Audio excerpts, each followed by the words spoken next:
ರಾಜಣ್ಣ ಅವರ ಅಲ್ಲ ನಿನ್ನೆ ರಾಜಣ್ಣ ಅವರ ವಿಚಾರ ನಾವು ಪ್ರಸ್ತಾವ ಮಾಡಿದ್ರಿ.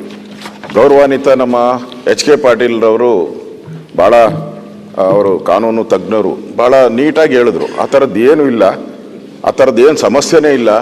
ನೀವು ವಿರೋಧ ಪಕ್ಷದವ್ರ ಪೇಪರ್ಗಳೆಲ್ಲ ನೋಡ್ಕೊಂಡು ಮಾತಾಡ್ತೀರಾ, ನಾವು ದಾಖಲೆ ನೋಡಿ ಮಾತಾಡ್ತೀರಿ, ನೀವು ಪೇಪರ್ ನೋಡಿ ಮಾತಾಡ್ತೀರಾ ಅಂತಂದ್ರು. ಅಲ್ಲ ಒಂದೇ ಇಲ್ಲ ನೋಡಿ, ಸದನದ ನಮ್ಮದು ಕರ್ತವ್ಯ ಆದ ತಕ್ಷಣವೇ ಒಬ್ಬ ಮಂತ್ರಿ ಅವ್ರನ್ನ ವಜಾ ಆದ ತಕ್ಷಣವೇ ಈ ಸದನ ನಡೀತಾ ಇದೆ. ಈಗ ಸದನ ನಡೀತಾ ಇದೆ. ಸದನ ನಡಿಬೇಕಾದ್ರೆ ಸರ್ಕಾರದ ಕರ್ತವ್ಯ, ಮುಖ್ಯಮಂತ್ರಿಗಳ ಕರ್ತವ್ಯ ಅದನ್ನು ಇಮಿಡಿಯೇಟಾಗಿ, ಯಾಕಂದ್ರೆ ಸದನ ನಡೀಲಿಲ್ಲ ಅಂದ್ರೆ ನಾವು ಕೇಳ್ತಾ ಇಲ್ಲ. ಸದನ ನಡೀತಾ ಇದೆ, ನಡೆಯೋವಾಗ ಹೇಳಬೇಕು. ಹೇಳೇ ಇಲ್ಲಲ್ಲ, ಅಲ್ಲ ಬಂದಾಗಲ್ಲ ಹಂಗಾಗಲ್ಲ ಸರ್. ಹಂಗ ನೋಡಿ, ಮುಖ್ಯಮಂತ್ರಿ ಬಂದಾಗ ಅಧಿವೇಶನ ನಡೆಸಕ್ಕಾಗುತ್ತಾ? ನೋಡಿ ಹಂಗ ನೋಡಿ, ಇಲ್ಲ ಇದು ಬಹಳ ಇಂಪಾರ್ಟೆಂಟ್.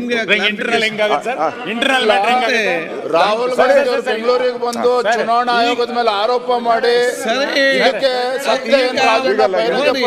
ಅದರ ನಂತರ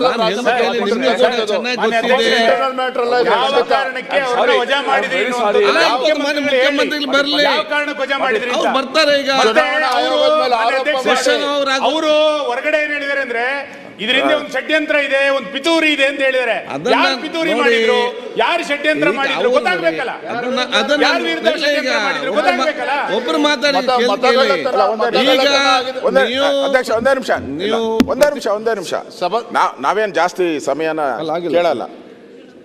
ಮುಖ್ಯಮಂತ್ರಿಗಳ ಕರ್ತವ್ಯ ಅದು. ಅಲ್ಲ ಯಾವಾಗ ಇವತ್ತು ಕ್ವಶನ್ ಅವರಿಗೆ ಬರ್ತಾರೆ ಅವರು.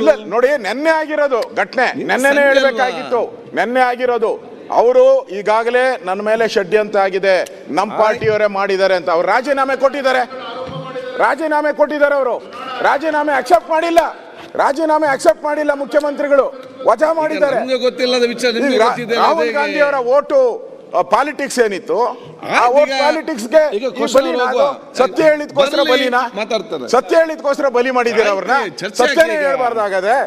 ಕ್ವಶನ್ ಅವರ್ ನೀವು ಐ ಆಮ್ ವೆರಿ ಸಾರಿ, ನೀವು it is an internal matter ಅಂತ ಒಂದು ಮಾತು ಹೇಳಿದ್ರಿ. It cannot be an internal matter. ಯಾಕಂದ್ರೆ ಒಂದು ನಿಮಿಷ ಮತ್ತೆ ಚರ್ಚೆ ಮಾಡಿ. ಪ್ರತಿಪಕ್ಷ ನಾಯಕರು ಹೇಳ್ದಂಗೆ ಸದನ ನಡೀತಾ ಇರುವಾಗ ಸದನದ ಸದಸ್ಯರು ಇಂಥ ಮಹತ್ವದ ಘಟನೆ ಆಯ್ತು ಸದನದಲ್ಲಿ ಕೇಳ್ಬೇಕೆ ಹೊರತು ಮೀಡಿಯಾದ ಮುಖಾಂತರ ಅಲ್ಲ. ಈಗ HK ಪಾಟೀಲ್ ಅವ್ರಿಗೆ ಅವ್ರದೇ ಉತ್ತರ ಕೊಡ್ತಾ ಇದ್ದೀನಿ. ಈಗ ಪ್ರಶ್ನೆ ಮೀಡಿಯಾ ಮುಖಾಂತರ ತಿಳ್ಕೊಳ್ಳೋ ಅಗತ್ಯ ಇಲ್ಲ. ಗೌರವ 3 ಗಂಟೆಗೇನೆ ಚೀಫ್ ಸೆಕ್ರೆಟರಿ ಲೆಟರ್ ಬಂದಿದೆ.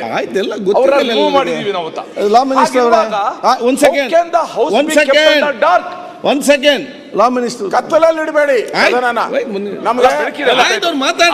ನಮಗೆ ಗೊತ್ತಿಲ್ಲ ಸರ್, ನಮಗೆ ಗೊತ್ತಿಲ್ಲ.